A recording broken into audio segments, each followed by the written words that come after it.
This is a problem that we've been dealing with for years now. Just high occupancy rates have almost become normal, and that's unfortunate because you're not providing the best quality care. Just a couple days into the new year, the number of patients in Quebec emergency rooms are on the rise, with the average stretcher occupancy rates now back up to over 120% after falling below 100% around Christmas, according to Index Santé. Here at the Montreal General Hospital, data shows that around noon Thursday, stretcher occupancy was at 187%. The fullest hospitals in the city included the Jewish General Hospital at 226% and the Royal Victoria Hospital at 209%. Dr. Christopher Labos says a rebound in ER occupancy after Christmas happens almost every year as gatherings during the holidays lead to an increase in the circulation of viruses. When you have a lack of long-term care beds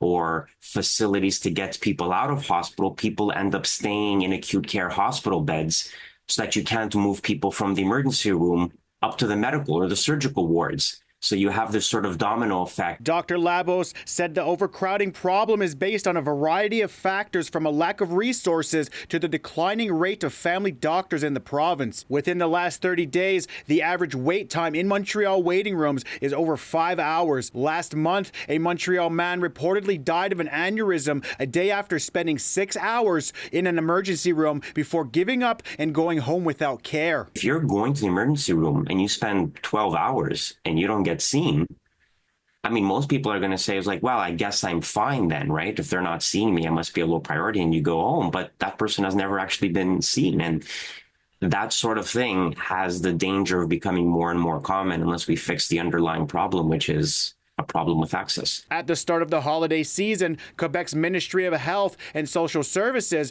encouraged avoiding going to gatherings if you have flu-like symptoms and emphasized other options to ERs, such as the pharmacy, 811, or clinics for non-urgent health problems. Dr. Labos encourages Montrealers to be up to date on their vaccines. He also says people tend to forget about bringing an overnight bag and setting up transportation when at the ER. That can honestly make the difference between you spending an extra day in hospital, which sounds like nothing, but that is one extra hospital bed that couldn't be used for somebody in the emergency room. And that's what contributes to the overcrowding. In Montreal, Tehosterihens Deer, City News.